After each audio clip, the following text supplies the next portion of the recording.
Shalom saudara rohani yang dikasihi Tuhan Yesus Kristus. Selamat datang di channel Saudara Rohani, channel yang memberikan renungan rohani Kristen. Selamat pagi, saya berdoa agar saudara sehat selalu. Semoga Roh Kudus hadir di tengah kita saat ini. Selamat datang di renungan rohani pagi hari ini. Sebelum kita mulai renungan pagi ini, marilah kita bersama-sama berdoa. Tuhan Yesus, terima kasih sudah membangunku pagi hari ini. Terima kasih atas penyertaan dan perlindungan Tuhan.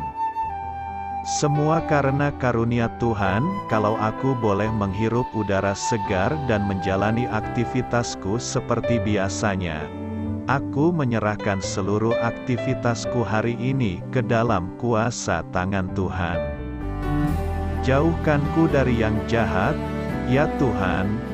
Tuhan Yesus, tolong lindungi dan berkati aktivitasku hari ini. Tolong berkati juga keluarga dan teman-temanku. Ampunilah segala dosa kami, ya Tuhan. Dalam nama Tuhan Yesus, aku sudah berdoa, amin. Sahabat saudara rohani, pembacaan ayat emas Alkitab renungan kita hari ini terambil dari Mazmur 68 ayat 1-10. Untuk pemimpin biduan, Mazmur Daud, nyanyian, Allah bangkit, maka terseraklah musuh-musuhnya. Orang-orang yang membenci dia melarikan diri dari hadapannya. Seperti asap hilang tertiup, seperti lilin meleleh di depan api, demikianlah orang-orang fasik binasa di hadapan Allah. Tetapi orang-orang benar bersukacita, mereka beria-ria di hadapan Allah, bergembira dan bersukacita. Bernyanyilah bagi Allah, mazmurkanlah namanya, buatlah jalan bagi dia yang berkendaraan melintasi awan-awan, namanya ialah Tuhan lalu beria-rialah di hadapannya. Bapa bagi anak yatim dan pelindung bagi para janda. Itulah Allah di kediamannya yang kudus lalu Allah memberi tempat tinggal kepada orang-orang sebatang kara. Ia mengeluarkan orang-orang tahanan, sehingga mereka bahagia. Tetapi pemberontak-pemberontak tinggal di tanah yang gundul. Ya Allah, ketika Engkau maju berperang di depan umat-Mu, ketika Engkau melangkah di padang belantara, selah bergoncanglah bumi, bahkan langit mencurahkan hujan di hadapan Allah lalu. Sinai bergoyang di hadapan Allah, Allah Israel, hujan yang melimpah Engkau siramkan, ya Allah Engkau memulihkan tanah milik-Mu yang gersang. Judul renungan kita hari ini adalah, bukan lagi seorang yatim. Guy Brian hidup melajang dan tidak memiliki anak kandung. Ia bekerja di Dinas Kesejahteraan Anak-anak Kota New York. Karena setiap hari ia menghadapi besarnya kebutuhan akan orang tua asuh, Brian pun memutuskan untuk melakukan sesuatu. Selama lebih dari 1 dekade, Brian mengasuh lebih dari 50 anak, bahkan pernah mengasuh 9 anak pada saat bersamaan. Selalu saja ada anak yang membutuhkan tempat tinggal, Brian menjelaskan. Saya pikir, karena saya memiliki tempat di rumah dan hati saya bagi mereka, jadi saya melangkah saja tanpa pikir panjang. Sampai sekarang, anak-anak asuh Brian yang telah dewasa dan mandiri masih menyimpan kunci apartemennya dan sering berkunjung pada hari Minggu untuk makan siang bersama orang yang mereka juluki Pops itu. Brian telah menunjukkan kasih seorang ayah kepada banyak orang. Kitab suci menyatakan bahwa Allah mencari orang-orang yang terlupakan dan terpinggirkan. Meski sebagian orang percaya mungkin jatuh miskin dan mengalami kesepian dalam hidup mereka, Dia berjanji untuk selalu menyertai mereka. Allah adalah Bapa bagi anak yatim. Jika kita menjadi sebatang kara, entah karena pengabaian atau tragedi, Allah tetap hadir, meraih kita, menarik kita kepadanya, dan memberi kita pengharapan. Allah memberi tempat tinggal kepada orang-orang sebatang kara.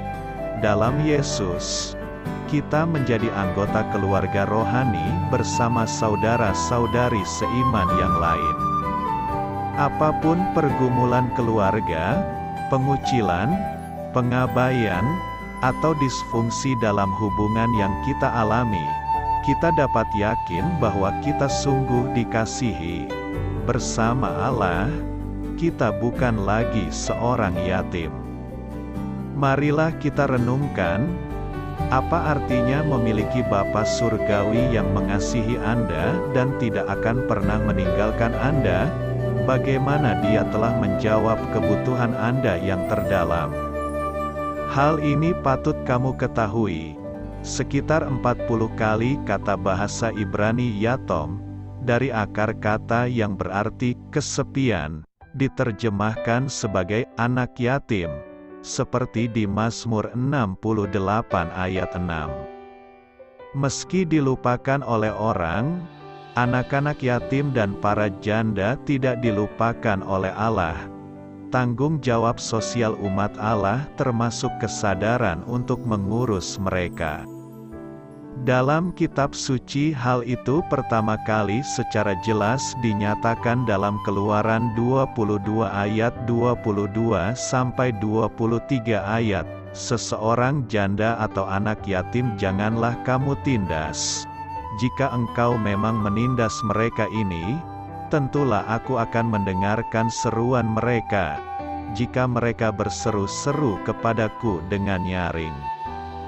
Kata-kata Yakobus di Perjanjian Baru juga mengungkapkan perhatian Allah bagi mereka. Ayat, ibadah yang murni dan yang tak bercacat di hadapan Allah, Bapa kita, ialah mengunjungi yatim piatu dan janda-janda dalam kesusahan mereka. Yakobus 1 ayat 27. Umat Allah harus menjadi alat Allah untuk memperhatikan dan memelihara mereka yang terpinggirkan. Marilah kita renungkan, sahabat saudara rohani. Demikianlah renungan firman Tuhan pagi hari ini. Semoga menjadi berkat menjadi hidup kita. Dan sebelum kita memulai segala aktivitas kita pagi hari ini, marilah kita berdoa. Selamat pagi Bapa, malam hari telah berganti pagi, kehidupan baru telah Engkau berikan kembali bagi kami. Bukan karena kami pantas atau layak, namun karena kasih karunia-Mu, kami boleh ada, sebagaimana kami ada di pagi hari ini. Terima kasih Tuhan, atas kesempatan baru yang telah Tuhan berikan kepada kami, untuk bisa memperbaiki diri agar kami bisa lebih layak di hadapan-Mu. Hari ini kami serahkan semua perkara dan kesulitan yang akan kami lalui ke dalam tangan-Mu. Biarkanlah kami bisa memuliakan-Mu dalam segala aktivitas yang akan kami lakukan. Amin. Biarlah firman Tuhan menjadi pengingat untuk kita semua, bahwa tuntunan dari Roh Kudus akan selalu memberi jalan keluar bagi setiap permasalahan hidup kita, dan memberi kedamaian di hati kita. Marilah kita dengarkan instrumental lagu rohani menutup renungan kita.